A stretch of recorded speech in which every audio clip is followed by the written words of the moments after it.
تلك التقى تلك النهى تلك القلائد والحلا تلك الدجى ببهائه تلك الضحى تلك الضحى Ada dua, boleh saya?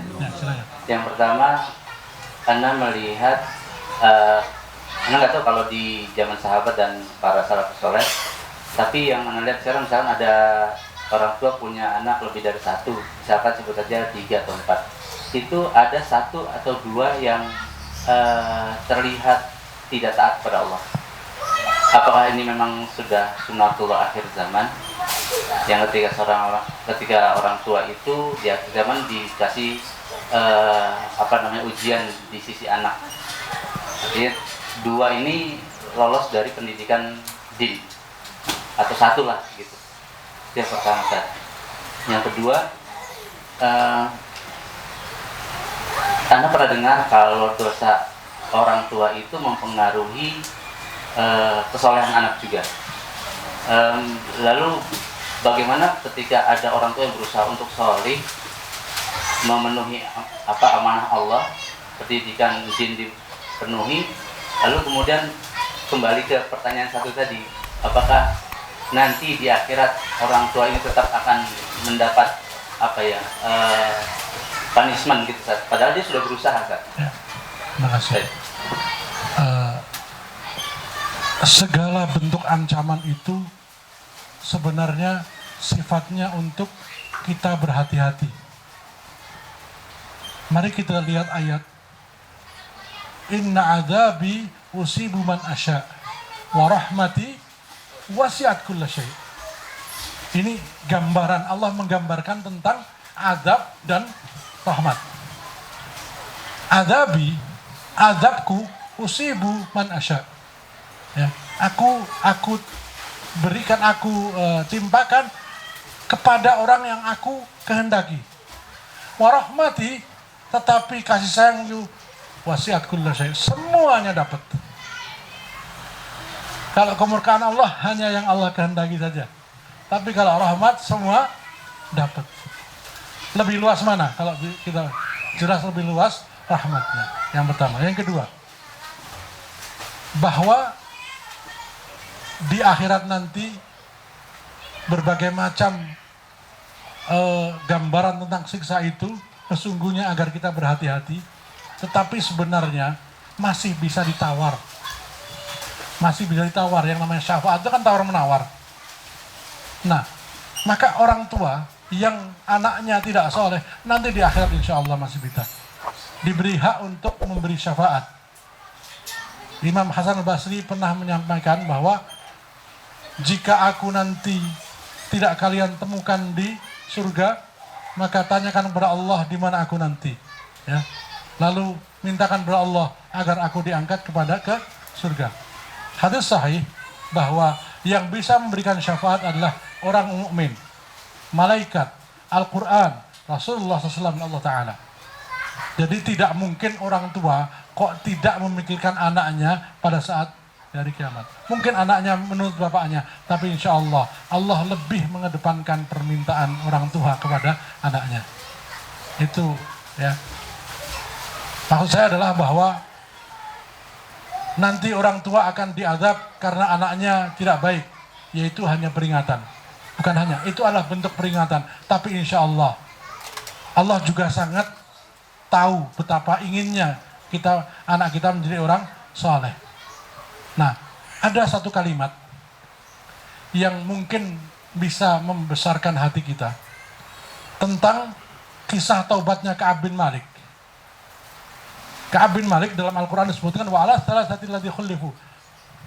Allah memberikan ampunan kepada 3 orang yang tidak ikut perang Tabuk. Mereka tidak ikut perang Tabuk tanpa alasan. Ka'ab bin Malik dalam hadis sahih riwayat Muslim menyebutkan, hari itu aku sedang jaya-jayanya.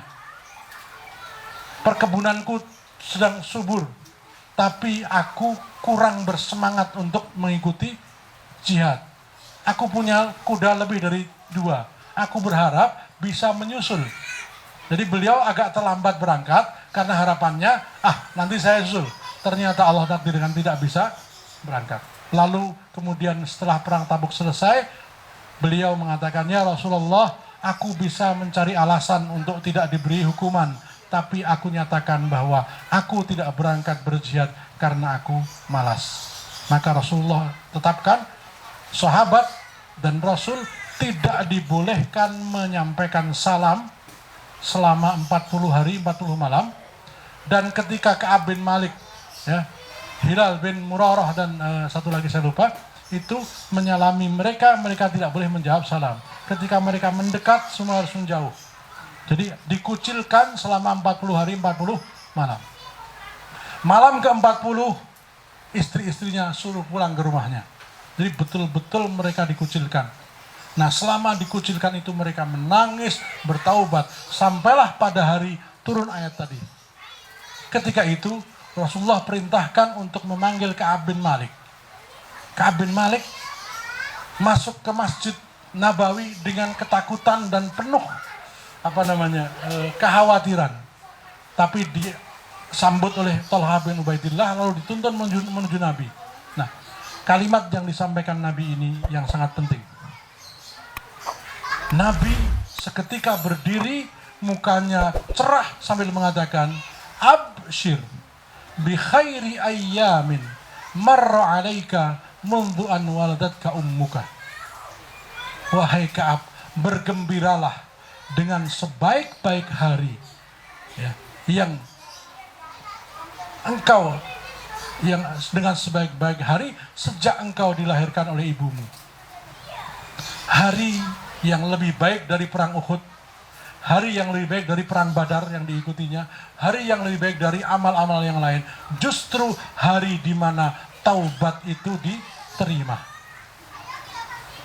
Ketika taubatnya Ka'ab bin Malik diterima oleh Allah SWT, itu hari terbaik melebihi hari-hari yang lain. Jadi kalau orang tua kita atau kita sebagai orang tua sudah bertaubat, itu hari terbaik.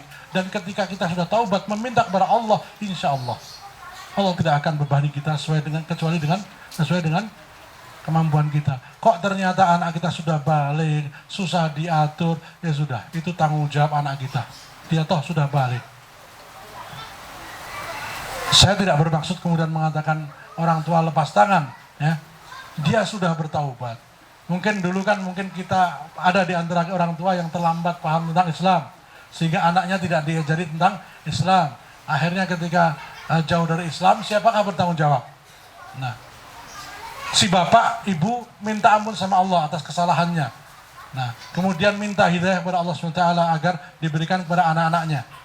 Nah, sudah.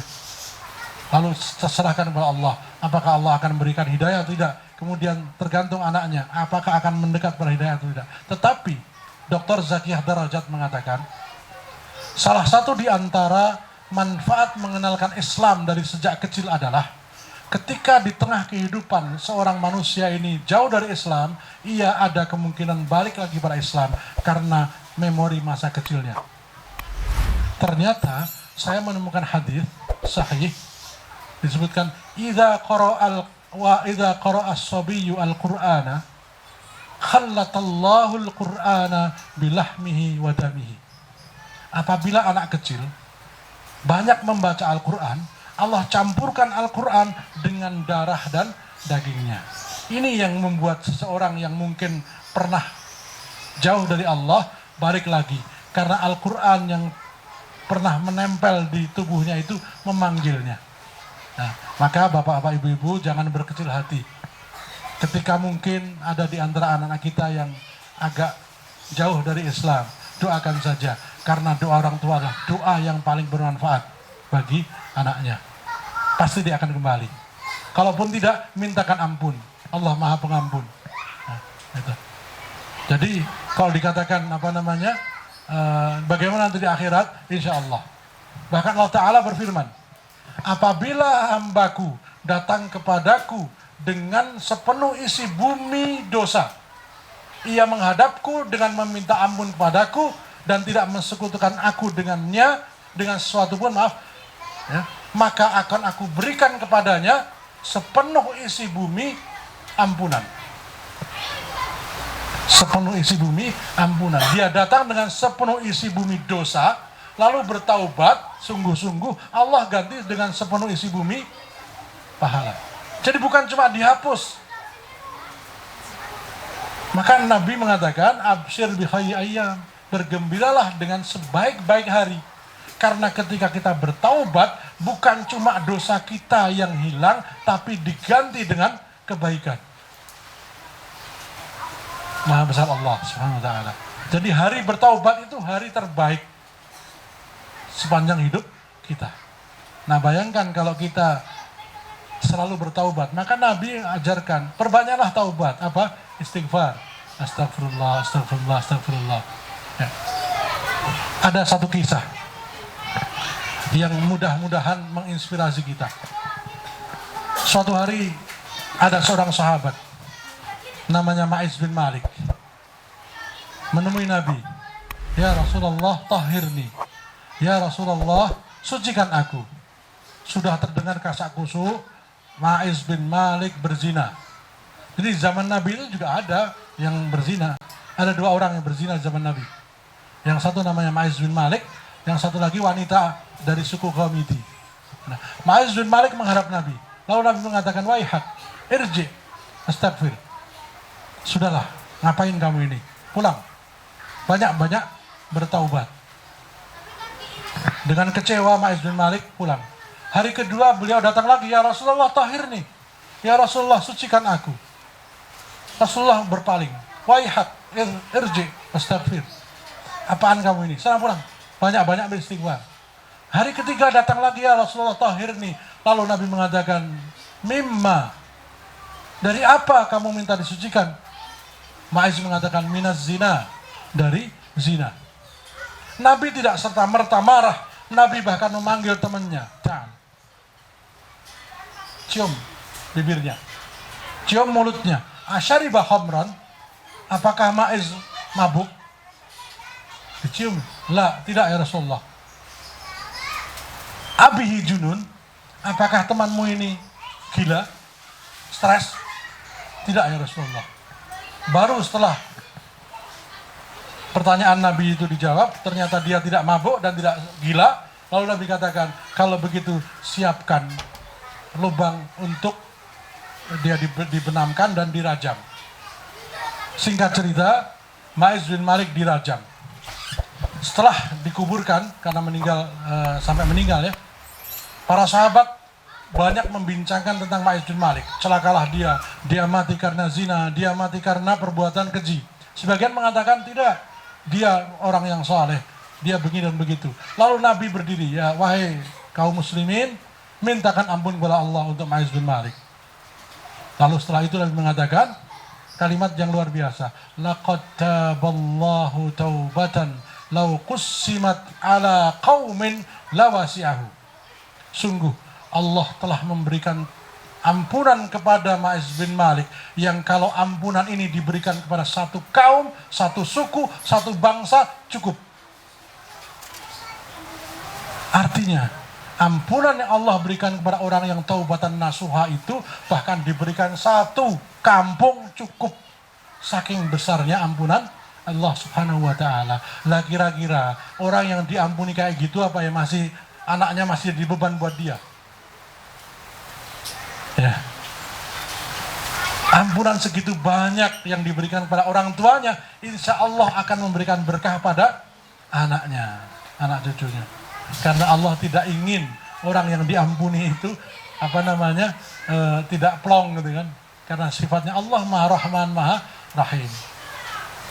Mendengar taubat yang Allah berikan kepada Ma'iz begitu besar, sampai seluruh sahabat pun seandainya mereka berdosa, ya, minta ampunan yang Allah berikan kepada Ma'iz bin Malik itu cukup untuk mengampuni seluruh rombongan sahabat ini. Saking besarnya ampunan Allah. Mendengar kisah itu, ada seorang wanita dari Ghamidi, suku Ghamidi, paginya menemui Nabi. Ya Rasulullah, tahhirni, sucikan aku, dan jangan kau perlakukan aku seperti Ma'iz bin Malik. Karena dia dengar Ma'iz berkali-kali suruh pulang. Maka dia mengatakan, ya, rajamlah aku Dan jangan kau pingpong aku seperti Ma'is bin Malik. Nih lihat, perutku sudah membesar karena perbuatan zinaku. Apa kata Nabi? Pulanglah, tunggu sampai dia lahir. Nangis nih perempuan. Bayangkan, orang yang bermaksiat di zaman Nabi itu tingkat imannya kayak gitu. Disuruh pulang bukannya seneng, malah nangis. Kenapa? Taubatnya tertunda. Nunggu sampai anak ini lahir. Maka begitu dia lahir, langsung dibawa menghadap, ya Rasulullah, lihatlah anakku sudah lahir. Apa kata Nabi? Tunggu sampai dia bisa makan selain dari air susu, dari ASI. Nangis ini Muhammadiyah. Dipercepat anaknya supaya bisa makan roti. Maka cepat-cepat ketika dia sudah makan roti, makan kurma mau, diajaklah anak ini sambil disuruh megang roti. Ya Rasulullah, lihatlah anakku sudah bisa makan roti. Jangan kau tunda lagi hukuman untukku. Kenapa orang yang bermaksiat kok begitu ingin dihukum? Karena besarnya ampunan dan balasan Allah kepada orang yang bertaubat. Itu. Wanita ini minta untuk disegerakan, maka kemudian Rasulullah SAW perintahkan untuk dirajam. Lalu setelah dirajam, Rasulullah bersabda, laqad taballahu taubatan law kussimat ala sahibi maqsin lawasi'aha. Sungguh Allah telah berikan taubat kepada orang ini. Kalau taubat itu diberikan kepada orang-orang yang suka menarik pajak, cukup. Ini saya tidak bermaksud menyindir yang menarik pajak ya. Tapi hadisnya begitu, rawahu Muslim. Saking besarnya para dosa penarik pajak. Maka Bapak Ibu yang rahmati Allah SWT. Jadi tadi kaitannya dengan pertanyaan, apakah orang tua yang soleh tapi punya anak yang tidak soleh, itu di akhirat nanti akan diseret-seret? Insya Allah. Allah Maha Rahman, Maha Rahim. Bahkan mungkin sebelum wafatnya orang ini, Allah sudah berikan kenikmatan dengan melihat anaknya bertaubat. Kita berdoa demikian. Kalaupun tidak, insya Allah kesolehannya akan mengangkatnya.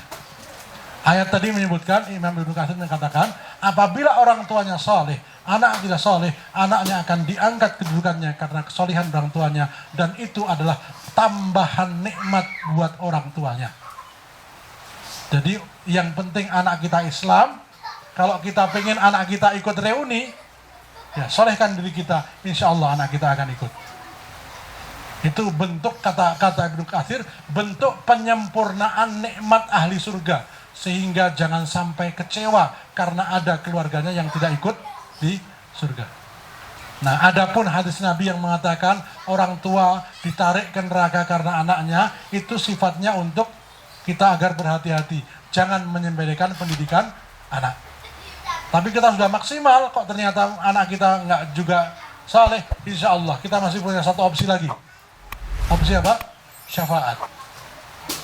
Kita insya Allah penduduk surga, kalau nanti kita di surga, kita diberi opsi mengangkat orang yang kita cintai untuk masuk surga. Oleh karena itu, perbanyaklah amal soleh, berikan beasiswa untuk anak-anak yang soleh. Kenapa? Karena kita tidak tahu tangan mana yang nanti akan mengangkat kita ke surga. Mungkin tangan murid kita, mungkin tangan anak asuh kita, mungkin tangan anak-anak yatim yang kita berikan infaknya, mungkin tangan guru-guru anak kita dan sebagainya.